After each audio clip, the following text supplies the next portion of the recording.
Bienvenidos a esta exploración a fondos de un tema que, seamos honestos, nos complica la vida a todos, el perdón. Uf, y vaya que sí. Hoy nos vamos a sumergir en un texto llamado La libertad de la gracia. Y la misión es entender el perdón no como un sentimiento, no, que a veces llega y a veces no, Claro. sino como una estructura, como un mapa con varias paradas. El perdón que recibes, el que se supone que debes dar, el perdón a uno mismo, y, bueno, cómo convertir todo eso en un estilo de vida. Así es. Y la idea central del texto es bastante provocadora.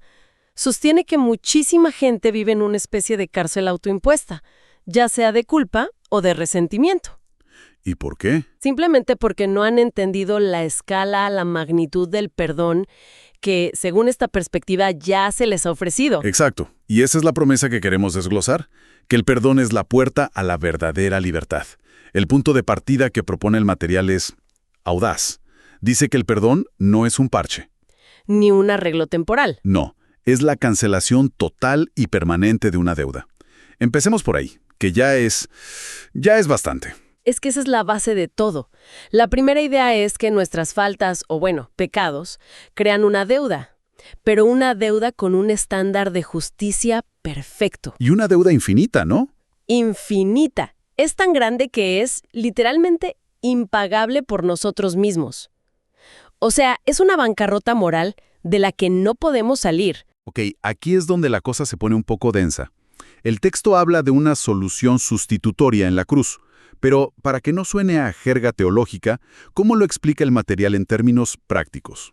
Y aquí es donde se pone fascinante, porque usa una analogía legal muy, muy concreta. Está sacada de una carta del Nuevo Testamento. ¿Cuál? Habla de anular un acta de los decretos que había en nuestra contra. Y para entender el impacto de esa frase, hay que pensar en el contexto romano de esa época. A ver. Esa acta no era una metáfora, era un documento legal real. Imagina un expediente judicial donde un escriba anota cada una de tus infracciones, cada deuda, cada cargo pendiente. O sea, una lista detallada y, me imagino, vergonzosa de cada metida de pata. Exactamente, una lista que te condena. Y la imagen que presenta el texto es de una fuerza brutal. Dice que esa acta, ese expediente con todas nuestras faltas, no solo fue borrada o archivada. ¿Qué le pasó? Fue anulada y clavada en la cruz. En otras palabras, la evidencia que se podía usar en tu contra fue destruida públicamente en el mismo acto que saldó la deuda. Es como querer cobrar una deuda que ya tiene un sello gigante que dice pagado. Justo así. Legalmente no queda nada en tu contra. Y el texto subraya una palabra clave en todo esto. Dice que Dios nos perdona todos los pecados. Y eso me genera una pregunta. ¿Se refiere a todos los del pasado? ¿O está diciendo que es una especie de amnistía total que cubre hasta los errores que todavía no he cometido? Porque eso suena demasiado bueno para ser verdad. Sí, exacto. Pues esa es precisamente la idea radical que el texto pone sobre la mesa. No es un perdón a plazos. Es un estado permanente. Y esto choca directamente con lo que el material llama culpa tóxica. Que es un concepto muy interesante. Sí, la fuente describe una especie de acusador, ya sea interno o externo, cuya estrategia principal es desenterrar los errores del pasado para convencernos de que ese perdón o no fue real o que ya lo perdimos. Claro, esa voz que te dice, sí, muy bonito, pero ¿te acuerdas de aquello que hiciste en 2008? Eso no tiene perdón. Es una batalla mental constante. Totalmente. Y la respuesta que propone el texto no es negar el error, no es pretender que no pasó. ¿Entonces cuál es? Es apelar a la realidad legal. Se apoya en otra frase clave: ninguna condenación hay para los que están en Cristo Jesús. El argumento es simple. Si la deuda fue pagada en su totalidad y el expediente fue destruido, cualquier acusación que venga después simplemente no tiene fundamento. No tiene. El caso está cerrado. Esa es una idea potentísima a nivel personal, cerrar el caso contra uno mismo. Pero, claro, inmediatamente me hace pensar, si esa es la realidad interna, es imposible que no transforme por completo la manera en que vemos a los demás, ¿no? Has dado justo en el clavo de la segunda parte. El texto argumenta que esa es la prueba de fuego para saber si de verdad entendimos lo primero. ¿Cómo lo ilustra? Usa una historia increíblemente visceral, la de un siervo al que le perdonan una deuda. Impagable, la conozco. Es la que crea un latigazo emocional. Exacto. Para ponerlo en términos de hoy, imagina que le debes al banco $1,000 millones. Una cifra que no podrías pagar ni en 100 vidas. ¡Imposible! Te llaman a la oficina del presidente del banco, estás temblando, y el tipo mira tus papeles y te dice, ¿sabes qué? Olvídalo. Está todo borrado. Eres libre. Sales de ahí flotando, ¿no? Y en la puerta te encuentras a un colega que te debe $20 del almuerzo. ¿Qué haces? Bueno, lo lógico sería que ni me acordara de esos $20. Sería una ridiculez, una desproporción total.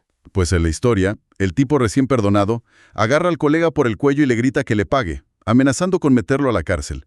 Esa brutal desproporción es el punto central. ¡Guau! El texto argumenta que cuando nos negamos a perdonar ofensas relativamente pequeñas, después de haber recibido un perdón tan masivo, estamos actuando con esa misma lógica. Demencial. Es una señal de que la realidad del perdón que recibimos nunca nos aterrizó de verdad. Entiendo la lógica, pero tengo que insistir en algo. El texto dice que hay que separar la decisión del sentimiento, pero en una herida profunda, una traición de verdad, una decisión de perdonar sin sentirlo, ¿no suena un poco hueca? No es como una negación intelectual donde digo, te perdono, pero por dentro el veneno sigue ahí. Esa es la objeción más importante, y el texto la aborda de frente. La distinción que hace es crucial. El perdón no es la ausencia de dolor. Ok. Es la decisión de no usar la ofensa como un arma contra el otro nunca más. Es un acto de la voluntad que se toma en obediencia, no por inspiración emocional. La idea no es fingir que no duele. Es soltar el derecho a la venganza. Exacto. Y la tesis es que los sentimientos sanadores, la paz, vienen después del acto de obediencia. A veces mucho después, no son la condición para perdonar. O sea, primero se toma la decisión y luego se espera que el corazón, con el tiempo, alcance a la cabeza. Exactamente. Y para ayudar en ese proceso, el texto aclara otra confusión muy común. La diferencia entre perdón y confianza, que no son lo mismo. Para nada. Perdonar, según el material, es unilateral e instantáneo. Yo decido cancelar tu deuda conmigo. Punto. Pero restaurar la confianza es bilateral y es un proceso. Requiere tiempo. Tiempo, evidencia de cambio, arrepentimiento genuino del ofensor. Puedes perdonar a alguien al 100% hoy mismo y al mismo tiempo decidir mantener una distancia saludable porque la confianza está rota. No es una contradicción. Eso es muy liberador, porque a menudo se siente como un paquete completo. Si perdonas, tienes que volver a la misma relación de antes, y eso a veces es peligroso o imprudente. Correcto. Se trata de ser, como dice el dicho, sabios como serpientes y sencillos como palomas.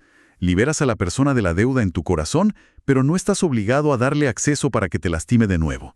Todo vuelve al modelo. Perdónense unos a otros, así como Dios los perdonó a ustedes. Ese así como es el estándar. Ok, todo esto funciona bien para ofensas, digamos, cotidianas. Pero el texto no se queda ahí, ¿verdad? No ignora las heridas gigantescas, las que te cambian la vida. No, para nada. El abuso, la traición, las pérdidas devastadoras. Aquí es donde el marco teórico se pone a prueba de verdad. Decir simplemente decide perdonar en esos casos suena simplista y casi ofensivo. ¿Cuál es el primer paso que propone? Y tienes toda la razón, sería ofensivo si fuera así de simple. Por eso el primer paso que propone el texto es, de hecho, lo opuesto a minimizar. Es validar el dolor. Ah, eso es interesante. Es mirar la herida de frente y llamarla por su nombre. Abuso es abuso. Traición es traición. No hay que ponerle excusas. El perdón no es negación. Perdonar a un criminal, por ejemplo, no significa que no deba enfrentar la justicia. Claro, las consecuencias. Exacto. El perdón opera en el corazón del ofendido. La justicia opera en el mundo. Entendido. No se trata de decir no fue para tanto. El primer paso es decir, esto fue terrible y me dolió inmensamente. Y después, el segundo paso es quizás el más difícil. Entregar la venganza. El texto cita un pasaje que dice, «Mía es la venganza, yo pagaré», dice el Señor. La idea aquí es que perdonar es renunciar a nuestro propio tribunal personal, despedirte a ti mismo del trabajo de ser juez. Juez, jurado y verdugo. Un trabajo que de todas formas nos consume y nos destruye. Es confiar en que existe un juez final y justo que se encargará del asunto y te libera a ti de esa carga. Visto así, es menos sobre dejar que el otro se salga con la suya y más sobre liberarse a uno mismo de un peso imposible. Exactamente. Libera al ofendido. Y esto nos lleva al terreno más íntimo de todos, que a veces es el más complicado. Perdonarse a uno mismo. Sí, este es el que paraliza a muchísima gente. Es más fácil creer que Dios perdona o que debemos perdonar a otros que aplicar esa misma gracia a nuestros propios fracasos. Seguimos castigándonos años después. Totalmente. El texto lo describe como una falsa humildad. Sostiene que cuando nos negamos el perdón a nosotros mismos, en el fondo estamos actuando con una soberbia tremenda. Soberbia. ¿Por qué? Es como si dijéramos: el sacrificio de Cristo fue suficiente para perdonar a todo el mundo, pero no para esto que yo hice. Mi error es especial, es demasiado grande. ¡Wow! Nunca lo había visto así. Que el no perdonarme a mí mismo es en realidad una forma de orgullo. Es una vuelta de tuerca completamente. Contraintuitiva. Totalmente. El texto usa una imagen poética de los Salmos para reforzar esto. Cuanto está lejos el oriente del occidente, hizo alejar de nosotros nuestras rebeliones. Una distancia infinita. ¿Infinita? El este y el oeste nunca se encuentran. La pregunta que deja flotando es: si Dios ya lanzó tu pecado a una distancia infinita, ¿por qué insistes en ir a buscarlo y traerlo de vuelta al centro de tu vida? Claro. Aquí se distingue entre memoria y culpabilidad. El recuerdo del error puede servir para ser humilde, para empatizar con otros, pero no debe ser una fuente de condenación. Tu identidad ya no está en el error de ayer, sino en la gracia de hoy. Exacto. Ok, entonces hemos recorrido el perdón que se recibe, el que se da y el que se aplica a uno mismo. Parece que la última pieza del rompecabezas es cómo evitar que esto sea un evento de una sola vez y convertirlo en algo, no sé, en un músculo que se ejercita. Esa es la meta final que presenta la fuente: cultivar un estilo de vida de perdón. Pasar de perdonar ocasionalmente a ser una persona perdonadora. Y da un consejo muy práctico: no se ponga el sol sobre vuestro enojo. Que no significa que esté prohibido enojarse. No, para nada. Significa que hay que procesar el enojo rápidamente, en cuestión de horas, para que no eche raíces y se convierta en amargura. Y el texto menciona que hay un lugar donde este estilo de vida se pone a prueba más que ningún otro lado. ¿Sí? Lo llama el horno del perdón. La familia y el matrimonio.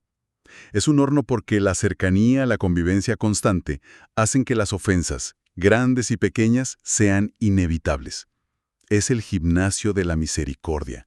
Ahí no te puedes esconder. No hay dónde. Ahí es donde se ve si el perdón es teoría o es una realidad en tu vida. Y argumenta que el legado que se deja a los hijos tiene mucho que ver con esto.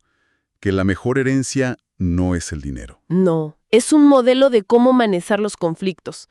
El texto argumenta que para un niño, ver a sus padres pedirse perdón sinceramente y perdonarse rápidamente es más valioso que cualquier cosa material. Rompe ciclos. Rompe ciclos generacionales de resentimiento, de silencio, de cuentas pendientes. Y ese impacto, dice, se extiende hacia afuera. Una comunidad que practica este tipo de perdón radical se convierte en algo extrañamente atractivo en un mundo que funciona con la lógica del rencor. La lógica del me la hiciste, me la pagas. Esa misma. Así que el ciclo se completa. Empezamos con una transacción legal y terminamos con un legado generacional. Vimos el perdón como una deuda cancelada, como un acto de voluntad, como gracia hacia las heridas profundas y hacia uno mismo, y finalmente como una disciplina diaria. Ese es el viaje completo. El núcleo del mensaje es que la libertad verdadera no se encuentra en evitar las ofensas, sino en saber qué hacer con ellas. Descansar en el perdón que ya recibimos y vivir en la obediencia de extender ese mismo perdón. Es lo único que nos libera de la cadena más pesada de todas: el pasado. El pasado.